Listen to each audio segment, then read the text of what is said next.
வணக்கம் நேயர்களே. குருஸ்தலம் ஜோதிட நிலையம் ஜோதிடர் வி நாராயணன். திருமணம் என்பது 1000 காலத்து பயிர் என்று நம் முன்னோர்கள் நமக்கு உணர்த்தியிருக்கிறார்கள். அப்பேற்பட்ட திருமணத்திற்கு பொருத்தங்கள் பார்ப்பது இன்றைய காலகட்டங்களில் பல விதங்களில் ஒவ்வொரு விதமாக பொருத்தம் பார்க்கப்படுகிறது. அப்படி பொருத்தம் பார்க்கக்கூடிய நிலையில் சென்னை சுற்றியுள்ள மக்கள் பெரும்பாலும் சில ஊர்களிலும் பெயர் ராசிப்படி பொருத்தம் பார்க்கிறார்கள். இப்போ சென்னை எடுத்துக்கிட்டிங்கன்னா யார் ஜாதகம் பார்க்க வந்தாலும் ஜாதக பொருத்தம் பாருங்கன்னு சொல்ல மாட்டாங்க, பெயர் ராசி பாருங்க, பெயர் ராசி பாருங்க அப்படி தான் சொல்லுவாங்க. அப்போ அந்த பெயர் ராசி அடிப்படையில் பொருத்தம் பார்த்து திருமணம் செய்யலாமா? அப்படி திருமணம் செய்யக்கூடிய பட்சத்தில் அந்த திருமண உறவு எப்படி இருக்கும் அப்படின்னு பார்த்தீங்கன்னா 100% பெயர் ராசி பார்த்து திருமணம் செய்யக்கூடாது. அப்படி பெயர் ராசி பார்த்து திருமணம் செய்யக்கூடிய நிலை வரும் பொழுது எது மாதிரியான பிரச்சனைகள் வரும்னு கேட்டிங்கன்னா, இப்போ உதாரணத்துக்கு சொல்வதாக இருந்தால் மேஷ ராசியை எடுத்துக்கொண்டால், அதாவது உடைப்பட்ட நட்சத்திரங்கள் என்று சில நட்சத்திரங்கள் உண்டு. இந்த உடைப்பட்ட நட்சத்திரங்கள் 2 ராசிக்கு வரும். இப்போ உதாரணத்துக்கு சொல்ல போகிறதா இருந்தால் மேஷ ராசியில் வரக்கூடிய கார்த்திகை நட்சத்திரம் மேஷ ராசிக்கும் வரும், ரிஷப ராசிக்கும் வரும். இப்போ ரிஷப ராசியில் வரக்கூடிய மிருகசீரிஷ நட்சத்திரம் ரிஷப ராசிக்கும் வரும், மிதுன ராசிக்கும் வரும். மிதுன ராசியில் வரக்கூடிய புனர்பூச நட்சத்திரம் மிதுன ராசியிலும் வரும், கடக ராசியிலும் வரும். அதே போல சிம்ம ராசியில் வரக்கூடிய உத்திரம் நட்சத்திரம் சிம்ம ராசிக்கும் வரும், கன்னி ராசிக்கும் வரும். கன்னி ராசியில் வரக்கூடிய சித்திரை நட்சத்திரம் கன்னி ராசிக்கும் வரும், துலாம் ராசிக்கும் வரும். துலாம் ராசியில் வரக்கூடிய விசாக நட்சத்திரம் துலாம் ராசிக்கும் வரும், விருச்சிக ராசிக்கும் வரும்.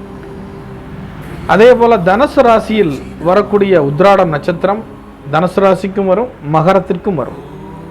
மகரத்தில் வரக்கூடிய அவிட்ட நட்சத்திரம் மகரத்திற்கும் வரும், கும்பத்திற்கும் வரும். கும்பத்தில் வரக்கூடிய புரட்டாதி நட்சத்திரம் கும்பத்திற்கும் வரும், மீனத்திற்கும் வரும். இதுபோல ஒவ்வொரு ராசிக்கும் க, கா, கி, கு இப்படி என்று முதல் எழுத்துக்களை தமிழ் எழுத்துக்களாக கொண்டது. இப்போ கவிதா அப்படிங்கிற ஒரு எழுத்தை நீங்கள் எடுத்துக்கலாம். இந்த கவிதா என்கிற எழுத்தில் திருவாதிரை நட்சத்திரத்திற்கும் வரும், அவிட்டம் நட்சத்திரத்துக்கும் வரும். அஸ்வினி அப்படிங்கிற எழுத்தை எடுத்துக்கிட்டிங்கன்னா அது அஸ்வினி நட்சத்திரத்துக்கும் வரும், சதய நட்சத்திரத்துக்கும் வரும். அப்போ இப்படி பேரெண்ணை முதல் எழுத்தாக கொண்ட எழுத்துக்களை எடுத்துக்கொண்டாலும் 2 ராசிகளை தொடர்பு செய்கிறது. ராசி அடிப்படையில் இருந்தாலும் 2 ராசிக்கு தொடர்பை கொள்கிறது. அப்போ பேர் ராசி பாருங்க, பேர் ராசி பாருங்கன்னு சொல்லி நீங்கள் பொருத்தம் பார்க்குறீங்களே. இப்படி பேர் ராசி பார்த்தீங்கன்னா இந்த கார்த்திகை நட்சத்திரத்தில் வரக்கூடிய நபர்களுக்கு மேஷ ராசியில் எடுத்துக்கிறதா, ரிஷப ராசியில் எடுத்துக்கிறதா, இப்படி ஒவ்வொரு ராசிக்கும் நீங்கள் எடுத்துக்கிட்டிங்கன்னா அவங்கள 2 ராசியில் வரக்கூடிய பெயர்களை எந்த ராசியில் எடுத்து எப்படி பொருத்தம் பார்ப்பீங்க? அப்போ தவறுதலான வழிகாட்டுது முறை. நீங்கள் சொன்ன உடனே அதை ஜோதிடர்களும் கேட்டுக்கொள்வது, பேராசி தானே பார்த்துருவோன்னு சொல்லி ஏதோ ஒரு பொருத்தத்தை எழுதி கொடுத்துட்றாங்க. இப்படி பொருத்தம் பார்ப்பதில் அஜாக்கிரதையாக பொருத்தம் பார்த்த பின்பு அந்த குடும்பத்திற்குள் ஏதாவது பிரச்சனை ஏற்பட்டு விட்டால் ஜோதிடரிடம் வர்றாங்க. மறுபடியும் நாங்கள் பொருத்தம்லாம் பார்த்து தாங்க திருமணம் செஞ்சோம், ஆனால் பிரச்சனையாக இருக்குது அப்படின்னு பார்த்தா எப்படி பொருத்தம் பார்த்தீங்கன்னா நாங்கள் பேரராசி பார்த்தோம். மெட்ராஸில் பிரச்சனையே இதான். சென்னையில் உள்ள மக்களுக்கு பேரராசி இதை விட்டால் வேறு ஒன்றும் தெரியாது. இந்த பேரராசி பார்க்கறதுனால பிரச்சனைகளுக்கு பஞ்சம் இருப்பதில்லை.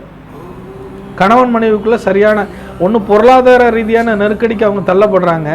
அப்படி இல்லைன்னா கணவன் மனைவி இடையில் ஒற்றுமை இல்லாமல் டைவர்ஸ் வரைக்கும் போகுது. இந்த காலகட்டத்துக்கு காரணம் இதுதான். இந்த பேரராசி இது முதல்ல இதை விட்டு வெளியில் வாங்க. ஒவ்வொரு ராசிகளுக்கு இடையில் பொருத்தம் பார்க்கக்கூடிய தன்மை பல விதங்களில் இருக்குது. ராசி அடிப்படையில் பார்க்கணும், தசா புத்தி அடிப்படையில் பார்க்கணும், இந்த 10-12 பொருத்தங்கள் இருக்காங்கிறத பார்க்கணும். எதிரிடை நட்சத்திரம் பார்க்கணும். ஒரு பெண்ணுக்கு இன்னொரு பெண்ணுக்கு எதிர்ப்பாக நட்சத்திரங்கள் வேலை செஞ்சால் அது அவங்களால காலத்துக்கு நல்லா வாழ முடியாது. தாராபலன் பார்க்கணும். ஒரு திருமண பொருத்தத்தை பொருத்தி வைப்பதில் பல பரிமாணங்களில் அவர்களுக்கு பார்த்து வைத்து திருமணம் செய்யணும். அதற்கு மேல் ப்ராப்ளம் வந்தால் அது கடவுள் விட்ட வழி. ஆனால் இவ்வளோ பொருத்தம் பார்த்து இதே உரிய பொருத்தங்களை பார்த்து திருமணம் செய்தால் நிச்சயமாக 99% பிரச்சனை வருவதில்லை.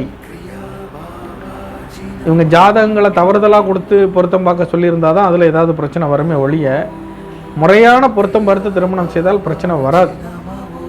இந்த மாதிரி முறையற்ற பொருத்தங்களை பார்த்து நீங்கள் திருமணம் செய்தால் கண்டிப்பாக பிரச்சனை வரும். அந்த பிரச்சனைக்கு அந்த ஜோதிடரும் காரணமாக அமைகிறாரு. அறியாமையால் போய் கேட்கக்கூடிய மக்களும் காரணமாக அமைகிறாங்க. மக்கள் அறியாமையால் வரும்போது அதை விழிப்புணர்வு செய்ய வேண்டியது ஒவ்வொரு ஜோதிடருடைய கடமை. பேராசி அடிப்படையில் ஜாதகம் பொருத்தம் பார்க்க வராங்களா? பார்க்காதீங்க. டேட் ஆஃப் பர்த் இல்லை, டைம் இல்லைன்னு சொல்கிறாங்களா? அது பொய். டேட் ஆஃப் பர்த் டைம் இந்த காலத்தில் கண்டிப்பாக இல்லாமல் இருக்காது. அப்படி இல்லைன்னு சொல்கிறாங்கன்னா அவங்க ஏதோ ஒன்று மறைக்கிறதுக்காக உங்கள்கிட்ட சொல்கிறாங்க அப்படிங்கிறத உணர்ந்துக்கோங்க. நாங்கள் பார்க்க மாட்டோம் அப்படின்னு சொன்னாங்கன்னா அதை ரிஜெக்ட் பண்ணுங்கள். பார்க்காதவங்களாம் நீங்கள் ஏன் எடுக்கணும்னு விரும்புகிறீங்க? அடுத்த ஜாதகத்தை பாருங்கள். ஜாதகமாக இல்லை எத்தனையோ வரும். அப்போ ஒன்று மறைச்சி சொன்னாச்சுனாலே அதில் ஏதோ ஒரு குற்ற உணர்வு இருக்க போய் தான் அவங்க அதை மறைச்சி பேசுகிறாங்க. ஜாதகம் இல்லைன்னு சொல்லுவாங்க. பரவாயில்ல, டேட் ஆஃப் பர்த் டைம் வாங்குங்க. 2 டேட் ஆஃப் பர்த்னு சொல்லுவாங்க. ஒரு தாய்க்கு தன் குழந்தை பிறந்த மாதம் வருஷம் நேரம் தெரியாதா? தெரியும். மறைக்கிறாங்கன்னா அதில் ஏதோ பிரச்சனை இருக்குன்னு அர்த்தம். அதனால் அதை முதல்ல தெளிவாக கேட்டு முழுமையான பலனை அடைங்கள். திருமணம் பொருத்தம் பார்த்து திருமணம் செய்ய வேண்டும் என்று முடிவு செய்து விட்டால் அதில் தெளிவாக இருங்கள். நீங்கள் திருமண பொருத்தம் பார்த்து திருமணம் செய்யணும்னு முடிவு பண்ண பிறகு அதுலேயும் ஒரு மேன்போக்காக பேருக்கு ஒரு சாஸ்திரத்துக்காக பார்க்கணும் அப்படின்னு சொல்லி பார்த்துட்டு நீங்கள் திருமணம் செஞ்சீங்கன்னா கண்டிப்பாக அந்த திருமணத்தில் பிரச்சனை வரும். அந்த பிரச்சனைக்கு முழுக்க நீங்களே தான் காரணம். உங்களுடைய தலைமுறைக்கு நல்லா வாழணும்னு பண்ணி வைக்கிறீங்க. அதை ஒரு தெளிவான ஜோசியர்கிட்ட போய் தெளிவாக இந்த மாதிரி பாருங்கள். பேராசி பார்த்து திருமணம் செய்யாதீங்க. நிறைய பேர்களுக்கு ராசி நட்சத்திர அடிப்படையில் பெயர் வைப்பதில்லை. ஒருத்தர் திருவாதிரை நட்சத்திரத்தில் பிறந்திருக்கிறார் என்றால் அவருக்கு அந்த எழுத்துக்களை முதல் எழுத்துக்களாக கொண்ட இடத்துல பெயர் வச்சுருக்காங்கன்னு கிடையாது. வாய்க்கு வந்ததை வச்சுருக்கலாம். அப்போ அந்த அவர் பிறந்த நட்சத்திரத்துக்கும் இப்போ இவருக்கு இயங்கக்கூடிய பெயருக்கும் என்ன சம்மந்தம் இருக்குது? சம்மந்தம் இருக்காது. அப்போ வாழ்நாள் கடினமாகத்தான் இருக்கும். பொருளாதார ரீதியாக அவர் சரிவை தான் சந்திப்பாங்க. அப்போ அந்த குடும்பம் நன்றாக இருக்க வேண்டும் என்று விரும்பினால் முடிந்தவரை இந்த தவறை செய்யாதீர்கள். பெயர் ராசிப்படி பொருத்தம் பார்ப்பது முழுக்க தவறு. உங்களுடைய பிறந்த தேதி, மாதம், வருஷம், நேரம் கரெக்டாக கொண்டு வாங்க. அருமையான முறையில் பொருத்தம் பார்த்து அந்த தம்பதிகள் நல்லா இருக்கணும்னு நினச்சிக்கோங்க. அதில் ஏதேனும் குற்றம் குறைகளோ பரிகாரங்களோ இருந்தால் அதை முழுமையாக அதை முடிச்சுட்டு அதன் பிறகு நீங்கள் நிச்சயதார்த்தம் பண்ணுறதோ பொண்ணு பார்க்க போகிறதோ பேசுகிறதோ அதை ஒன்றா வச்சுக்கோங்க. எதையுமே நேர்த்தியாக நேர்மையாக ஒழுங்காக செய்யுங்க.